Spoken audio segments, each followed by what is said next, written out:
Howdy, Jacob here. Today we are taking a break from our dividend stock screener to go over general advice and knowledge of what to look into when investing in companies, and also how companies should be investing their excess earnings and free cash flow back into the business. So generally, before I get into the share buybacks versus dividends example, I just want to say when you are reviewing a company's earnings report, quarterly reports, 10Ks, the biggest thing you want to look at, in my perspective, or what I look at when I'm a very quantitative reviewer, is what is the company doing with their excess cash flow? The five things you can do with the excess cash flow are buy back shares, pay a dividend, make acquisitions, reinvest in yourself, and pay down debt. And so, what a company does with that can really tell you how, for example, good the management can be. And so, if a company has a massive return on invested capital, where if they were to reinvest back into the business and get a 30% return on that money, but rather they're giving all of their earnings away in dividends, where the average investor is going to make sub 10%, even if you put it in S&P, about roughly 10% historically over a long period of time. But they're they're using your money invested into this company to reinvest it more poorly than what they could have done. And so when you're investing into a business by buying their shares of the company, you own part of that company. So you want the company to do what's best for that company. So if they have the option to reinvest with a 30% rate of return or pay a dividend, you should obviously want them to reinvest back into themselves, as that's going to give you much greater return than if they were to give that money to you and you invest it yourself. And so today I have a couple examples. This is strictly buying back shares versus dividends. I know there's three other things you could do um, with excess money. Um, buying back, uh, reinvesting back into yourself for a younger company, a growth company that can really have an excess return through that investment is probably going to be your best bet. This example is more so for fairly stable companies, maybe a little bit less growth, or maybe a company like See's Candy, for example, Warren Buffett's definitely top five favorite company ever, where they can only reinvest so much at that fantastic rate of return. And otherwise, if it were a public company, for them to buy back shares when it was very cheap versus paying a dividend is really what we're going to be going over right now. And so, right here, I've basically formulated a share price based on a market cap that fluctuates between a 10% decline or a 30% increase year over year, and then a more stable earnings, which uniformly in this example either decrease 5% upwards of gaining 20%. And so my formula is basically just taking a uniform negative 10% to positive 30% on market cap, and then negative 5% to 20%, positive 20% on earnings. And then I'm, I'm saying that either they're going to invest all of their excess earnings into a dividend or to buy back shares.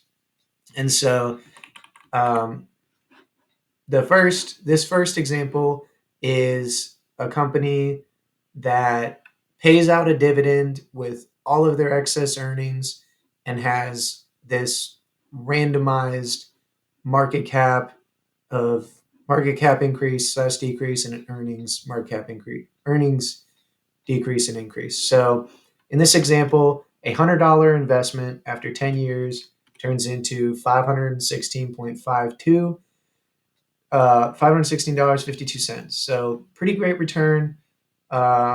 But let's see if we can do better. So this next example is saying, okay, let's say they do the same thing. They send out their dividends to the investor, and instead of the investor investing it into the S&P 500, getting an estimated return of 10%, they're going to reinvest it back into the business. And so in this particular example, um, you get even more money, going from $516.52 to $540.22, because you're owning more shares at that same price.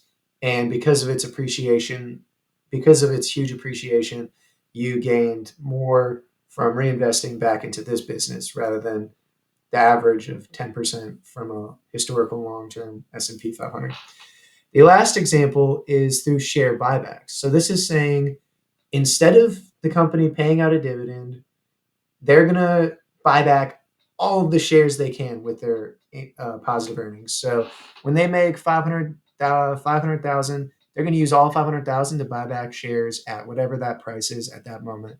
And so in this example, you can see that the $100 price goes to 391. That'd be if the shares were 100,000 shares outstanding. But in fact, through their share buybacks, they're able to get to uh, buy their shares down to 62,091 shares.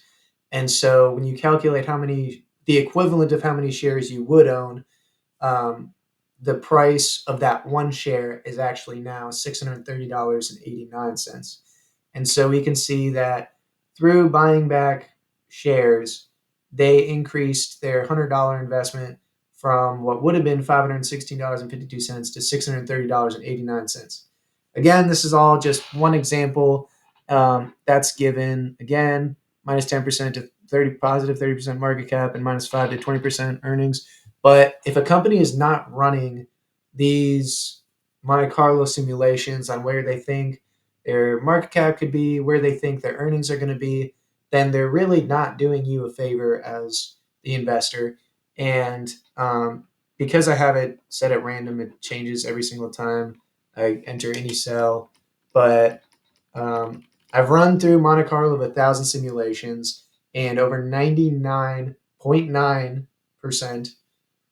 Did I say that right? No, that was 99%. So there were 10 out of the 1,000 that it was better to pay out a dividend than buy back shares. But again, that's saying that the company is just buying every time their shares instead of paying out a dividend. Now, in fact, we can see this example. If a company were smart and were to buy back their shares when it was cheap and instead save them while they're not cheap, you can see that it saves even more money. And so this company right here is just buying back shares no matter what, and they get, in this example, down to 49,000 shares outstanding, or $205 per share. But if the company were smart and to buy back when they was cheap, and in cheap, for this example, I just said they bought back shares when it has a price earnings under 18. So when it's 20.6, they didn't, 21.4, they didn't, but then when it's 17.7, they bought back all the shares. And I'm saying the shares, instead of, they basically just put it into a 1 year treasury note, because they're basically saying at the end of 1 year, I'm either buying back shares or I'm buying a treasury yield. And I was pretty conservative. I know recent history has been very low, but very recent history has been upwards. You can get a 5%, 6% 1 year yield. Um, Definitely 5%. So I tried to be a little bit conservative and say 3% um, investing until you actually buy back those shares. And we can see that instead of increasing, if you just buy back shares consistently, you get to $205.44. You can actually be better and get to $231.44. So please understand that what a company does with the earnings is incredibly important. And depending on where the company is in their cycle, they should know, and you could be able to tell through their quarterly reports whether they're investing their money well, they're reinvesting back in themselves, making acquisitions, buying back shares, paying a dividend, or paying down debt. So I hope everyone enjoyed this quite different video, and I hope everyone has a good rest of their day. Thank you.